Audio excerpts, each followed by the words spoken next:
All right, welcome back to the page, everybody. Today we have a 1993 Chevy 1500 pickup. Good old blue truck. Got a little bit of surface rust underneath, and nothing crazy though. It was a great running truck. We drove it for years, and the engine finally started knocking. Rod sounded like it was about to come right through the block, so we parked it. And as you can see from the cobwebs and dust everywhere, it's been sitting for probably 5 years, I'd say. And we finally got a decent price on a used motor, so we're going to put it in. We never really did much with it. We just parked it. We've taken a few parts off of it here and there for some other vehicles we got. This is the old style 350. It's obviously different than a carburetor. It's called a TBI, a throttle body injection. It's got 2 injectors on the top there. It's basically, you know, a sophisticated carburetor. It's essentially what it is. It's just controlled by fuel injectors. It's right before they switched to fuel injectors. I believe it was 95 or 96 when they switched to fuel injectors. Still got the kick down cable for the transmission. It is an automatic. It's a 4L60. It's not the 4L60E yet. I don't think so. I can't remember. Don't hold me to that. Still got the distributor and everything though. It was a great truck. The transmission, we're still debating. It had a few issues with the transmission when we were driving it. The delayed engagement and stuff. We may end up throwing a rebuild on it real quick just to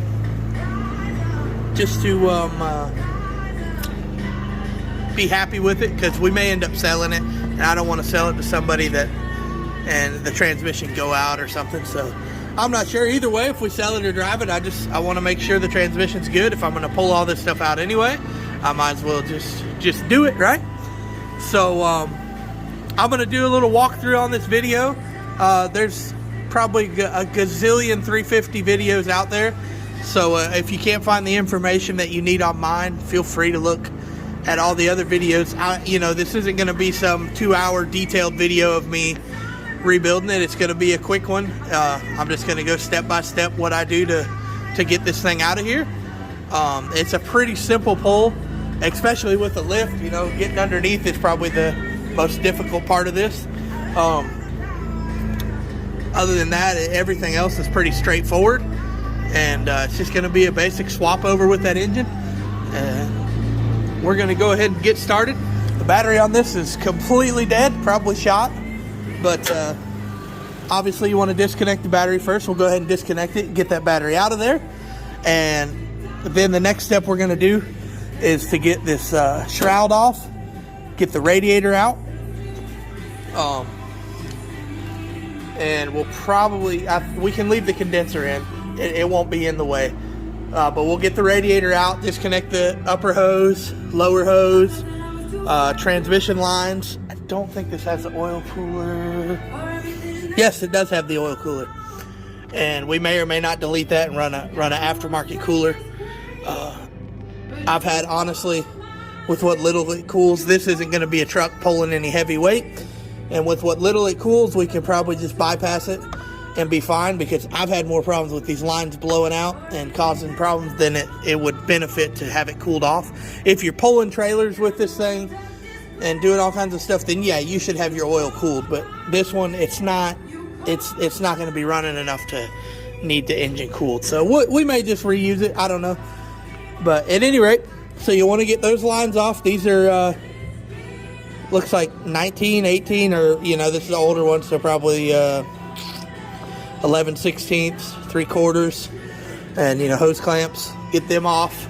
I don't think this has coolant in it. I'm going to check. But we're going to get this radiator pulled. Once you get the cooler lines off and get the shroud off, the shroud just has some 10 millimeter or 3/8 bolts right here. And then it has some 10 millimeters right here. I think you can leave the bottom one on for now. We'll get it off in a second. It may just pop off too. I'm not sure. So we'll get all that off. I'm going to get the shroud off. I'm going to get these hoses disconnected. And the AC's already been disconnected. Legally, of course. And I'll be right back when I get down to where we're getting this radiator out. Alright, so I'm underneath the truck now. I got it up on the lift. The first thing I'm going to do before I do anything up top is go ahead and drain all the fluids. And of course, if you're working on a car that's been sitting for a while, keep your eyes out for some poisonous spiders. You really don't want to get bit if you can avoid it.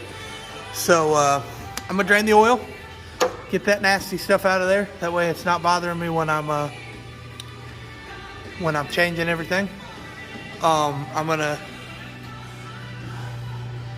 probably just leave the transmission fluid alone.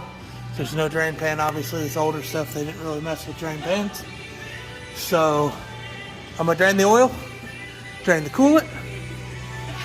There's a drain cock on the radiator, but it's probably going to be easier just to pull this hose right here and just let it do its thing. And while I'm under here, I'm going to go ahead and take the starter off. Let's look at the sheer size of the starter in this older stuff versus the newer stuff. The newer starters are like that wide and not even half that width.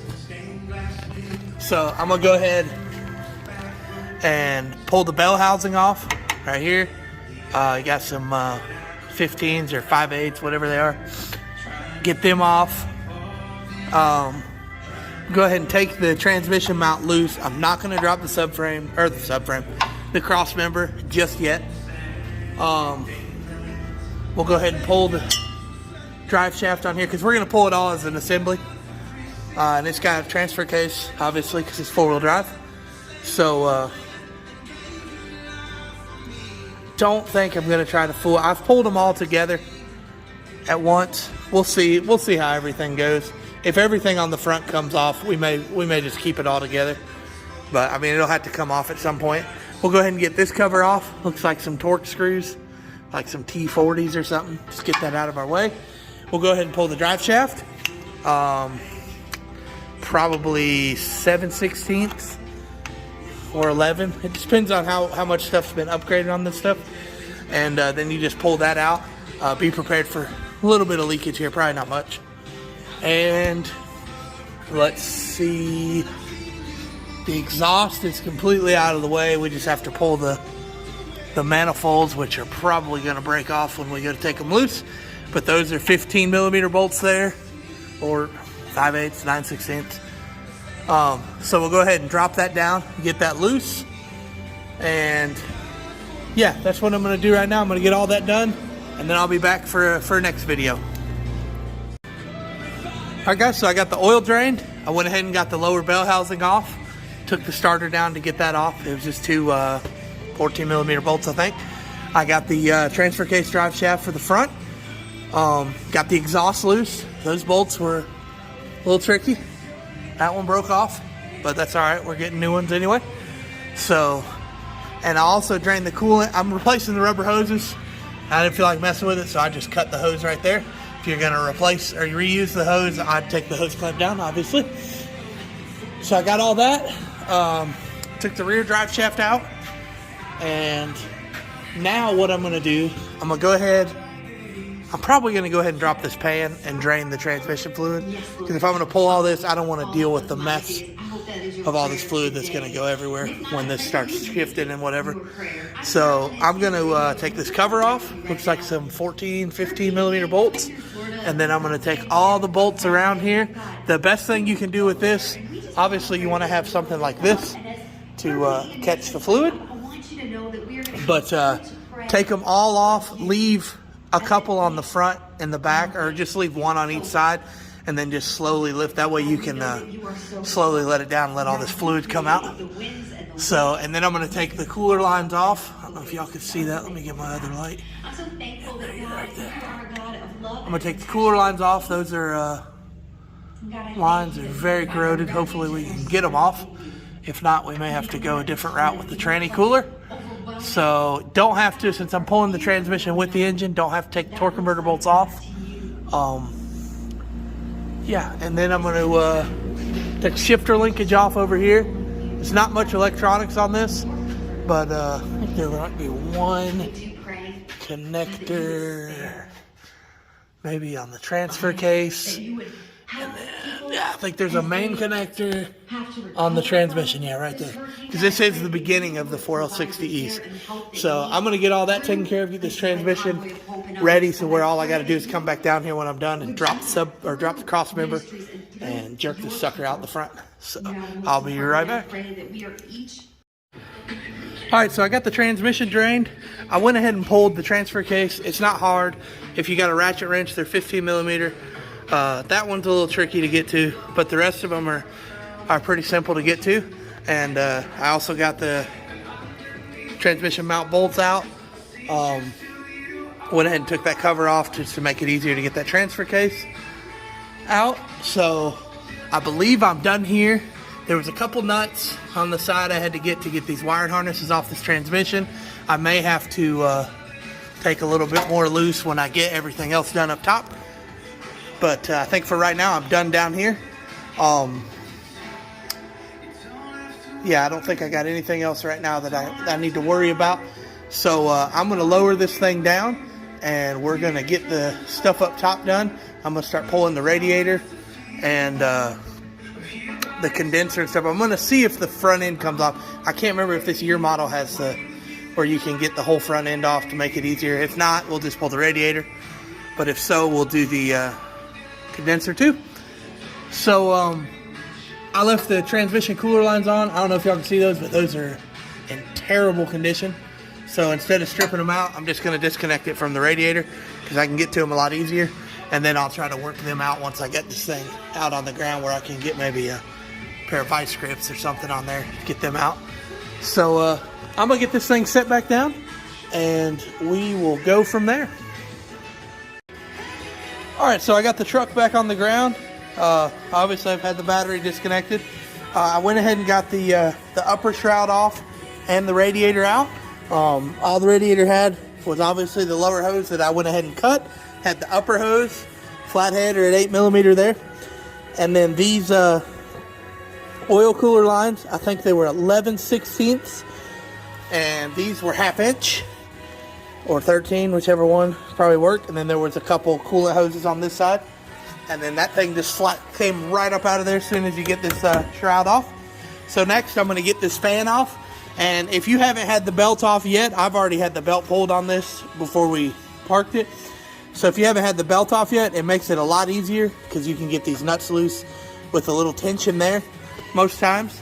So I'm going to get this fan off, and that should be all we have to pull on the front of the motor here because there's all this other stuff. It shouldn't be in the way. We will end up pulling it at some point. And if it does get in my way, I'll just pull it off because we're going to need to swap all this over to the other engine. But for right now, we should be pretty good to go as far as the front goes. Just got to get this off. I'm going to leave all this on. I decided not to mess with it, especially now that we got the transfer case off. This thing should pull right up out of here. We will have to pull the hood at some point, but I'm not going to do that right now. But when we do pull it, it's just got, I don't know if you can see it right there, some, looks like 13, maybe 14 millimeter bolts. And that will come right up off of there. Just have a helper, and you'll have to unplug that light, obviously. So, but just have a helper when you do that. This hood's probably heavy since it's an older one.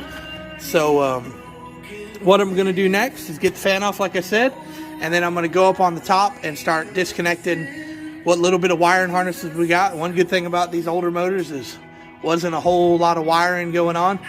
So I'm going to get what I can disconnected with the wiring, and then we'll be just about ready to pull this thing out.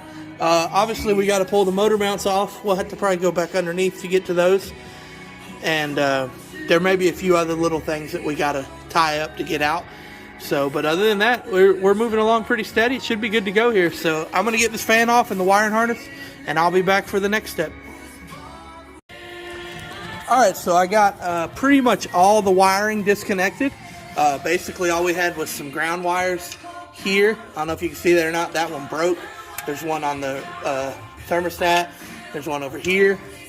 You had alternator wire right here, and then a connector, and AC compressor connector. Then you had your fuel injectors, and that just slides out. That's just a little rubber grommet. Just stick you a pick in there and wiggle it back and forth. It should slide right out. Then you had your throttle position sensor, idle air control valve, map sensor, and then your, can't never remember what they call that, some type of little vacuum sensor. And then on the back, you got your distributor wires that you want to unhook. Obviously, the distributor cap's already off of this one. You don't have to get the wires off, but you can if they're in the way. And then you have your ignition coil. There's a wire on there. And then over this way, there's your O2 sensor wire you want to unplug. And then you pull the vacuum booster hose off. And then that wire harness goes up over the top of it. That way you're not in the way there. And I believe that's all the wiring. And this wiring, of course, it just tucks out of the way. Just make sure you put it over the top of the dipstick tube so you're not pulling on the wires when you go to pull this thing out. And I think that is about all. I think I see a ground wire possibly right there on the back of the engine. I'll have to look and see. The best thing when you're pulling this engine up, just take your time, make sure there's nothing that you haven't missed. That's with any engine. So now the next step will be, we're going to get this other power steering line off. That power steering line's already missing. Like I said, this truck was used for some donor parts while it was sitting for some other trucks we had. So we'll get that wire or that hose off, and then we'll also get this lower shroud off. There's, I believe there's 2 bolts underneath it, or 3 maybe, and that'll pop right off. Then we can leave these oil cooler hoses and the transmission cooler hoses off. You'll just have to be careful when you're tilting it up, make sure they don't catch. And yeah, that's pretty much it on the engine. Obviously we'll put a chain and bolt it to the intake bolts when we're ready. You can also, there's a hook on these older engines. Don't see the one in the back though. So we may use the hook up here and then the bolt it to, or no, I see the hook now. The hook's back there. So we'll just use a chain with some hooks or some nut and bolts or whatever, and we'll pull that thing out of there. But I'm going to get this lower shroud off, power steering hose, and then probably going to get it back up in the air so I can look at the engine mount bolts, see if I can get to them underneath. I might be able to get to them here. I can definitely get to that one, I think. But let me get this stuff off and I'll be right back. Alright, so I know this isn't a great video. I don't have it on the lift. I wanted to take this cross member off with it kind of on the ground because I didn't want to have to set all this down and have it dangling while I got it on the lift. So it's easier to get a jack on it. Just jack it up, and then you take your cross member down.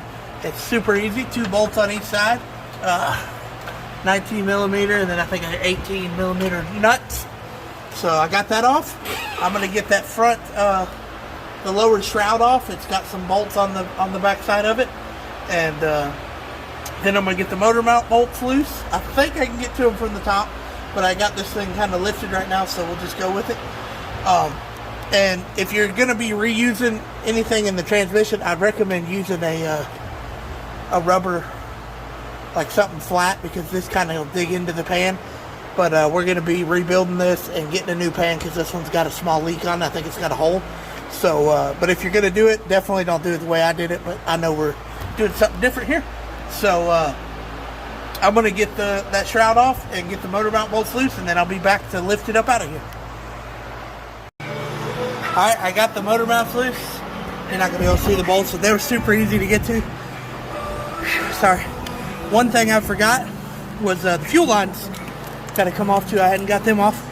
It's a 16 millimeter flare nut, and then this the fitting that screws in the back of the throttle bodies are 19. There's 2 lines, and then you have a 13 millimeter nut that holds the bracket on the transmission. So you'll have to take that loose, and then we should be good. So I'm going to get this done, and then I'm going to hook the chain up, and we'll be ready to pull. Alright, I got the hoist ready to hook up. I went ahead and used the seat belt. I keep a lot of spare seat belts from junk cars around because these things work great. You know, they may not be rated for what I pull, but I've never had one fail yet, and I've pulled up some really heavy engines. And when you're in a bind and you're trying to get it out without having to go to the store and find the right bolts and stuff, you can just tie these suckers off and call it a day. So also, before I get the hoist over here, this topside creeper is a lifesaver on trucks. If you don't have one and you do work on your truck a lot, get you one. They're a few $100s, but they're worth its weight in gold, because you can literally climb up here. You know, you're standing on the ground right here, and you can come up here, lean over, and you're right over the top of the engine. It's just the most incredible thing ever invented, I think. So, and it adjusts and stuff. I'm not sponsored by Topside Creeper, unless they'd like to sponsor me. But they're great. And there may be some other brands too, I'm not sure. But I know of Topside Creeper. So if you don't have one, get one. So anyway, I'm going to get my hoist over here, and we will get this sucker right up out of here. Alright guys, so see, we're a little bit stuck, but with a little persuasion, always have you a good persuasion bar to stick anywhere. Bigger the better. So I just pried up on the engine mounts a little bit, got it loose. I had to move some stuff. I left that jack on the transmission, and as I was lifting, I went and slowly lowered that down. So now I got this thing, I think, about where I can pull it. I'm gonna try to hold on to the phone while I do it. Let me cut this fan off. Maybe it'll be a little bit better. My air compressor might kick on. Also, another great little upgrade if you're doing a lot of work. They sell a air-powered ram jack for your lift. Makes it a lot simple to lift this stuff up and be able to use your other hand instead of having to bend down and jack it all up. So we're going to raise this up a little bit. Just get it up a little bit more. And then what you want to do is kind of pull back. And then while you're pulling back, it's hard to do with one hand. Jack it up some more. Then we're going to check right quick and make sure we got no stuff that we've forgotten about sitting somewhere about to cause us a disaster. And I don't think we have. Everything looks clear. These wires should just continue to back off. So I think we're good to keep going. I see these transmission lines sticking into my condenser there. I'm probably going to end up replacing these lines anyway because they're quite rusty. So come over here and check this side too. Looks like the O2 sensor was pinched there. Just got to take your time and be careful. Make sure you don't rip no wire. You know, on these engines, there's not a whole lot of wires, so there's not an awful lot you can screw up. But and if you do screw it up, it's not crazy hard to repair. And you probably still find this stuff at the parts store. I'm not sure. There's a lot of part shortages going on. But any rate, yep, looks like we got everything. I'm gonna keep going up with it.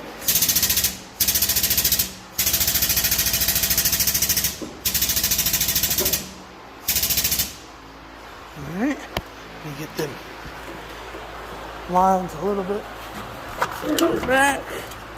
That hose should come out when you keep going.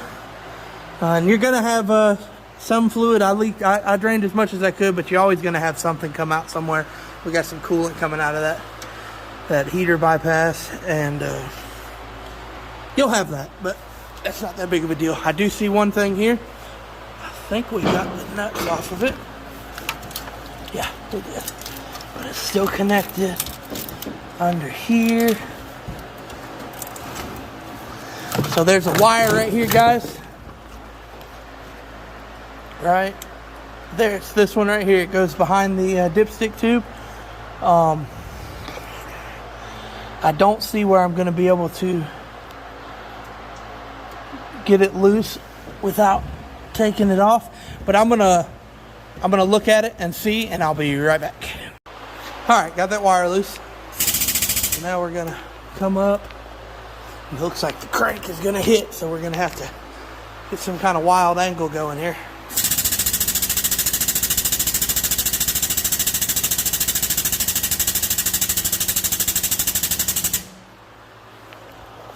So right now it's scraping. It's not hitting nothing important, and once you get past that, it's It's probably going to pop forward a little bit, so just be ready.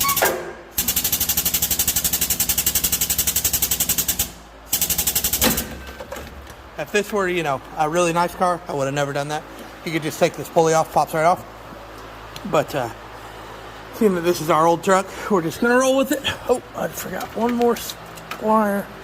How I didn't see that, I don't know. There's that. All right, we're going to go up with this thing some more.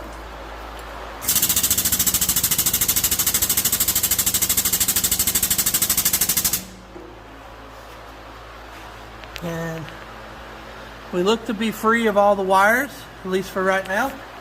So what I'm going to do is pull this thing forward some more.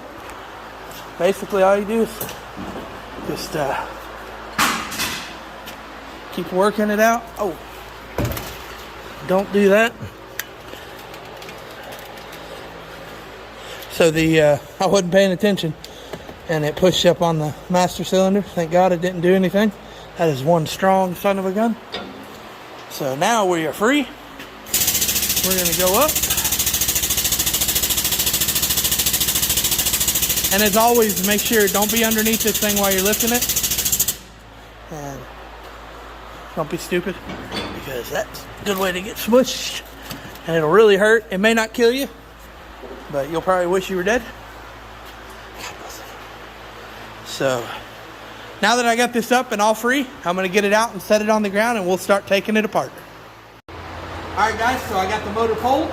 Now we're going to take the transmission and engine apart from each other. The first step we're going to do is get these torque converter bolts out right here. I already got a couple of them out, but probably can't really see it with the lighting. But they're 15 millimeters. So you get them out by obviously finding the hole right here to line them up with. And then you just turn the crankshaft with a 5/8 and it'll come right out. So I'm going to get those out, and then after that we're going to come back around here and we're going to get all the transmission bolts out. You got to get these nuts off, they're already loose, and then they're 14 or 15 millimeters. They go all the way around the transmission, and then we're going to set the transmission on this lift table because it's going to be rebuilt, and then we'll start stripping the engine down. So I'll be right back. Alright, so I got the transmission separate. I got it sitting over there on the tray. And now I'm just going to take off just a few things off the engine. I'm going to leave most of it because the other engine, if you'll flip around right here, it has just about everything I need on it. So I'm not really going to go into stripping everything down just so I can not have to use it. So I'm going to take what I need off, probably just some sensors. I'll probably leave that throttle body on because it's junk anyway. I'll take these hoses off because those are probably cut. I'll take the alternator off, which is just a couple bolts right here. It's got a power steering pump. I may just take this whole bracket off and take the power steering pump off with it just in case. And I'll leave the water pump on, obviously. Harmonic balancer. I'll probably take this pulley off. All you have to do is take the pulley off with these 3 bolts right here. And AC compressor, I'll definitely take that off because that's got to be warranty. I'll probably leave that on because it's bad anyway. So I'm going to get all the sensors off of this and get everything cleaned up. And then the next video I do, we're going to tear apart this 4L60 here that's on the table for this because we're going to put a quick rebuild in it. It still works, but it's not shifting great. So we're going to rebuild it and see what we can do with it. I'm not a master transmission rebuilder. I've built a few of them. I've never done a 4L60, so this will be a first for me. So I'm just going to walk y'all through exactly what I'm seeing. I'm going to get the book. We're going to tear it apart, see what's wrong with it, and put it back together. So this will conclude the video of the Chevy truck for now. When I go to put it back in, I'll have an installation video. But that'll be all for this one. Thank you for watching. If you have any questions, feel free to leave a comment on my video here. I try to respond to all of them. And don't forget to like the video and subscribe to the page and hit the notification button so you can see all my new upcoming videos. Thank you and God bless.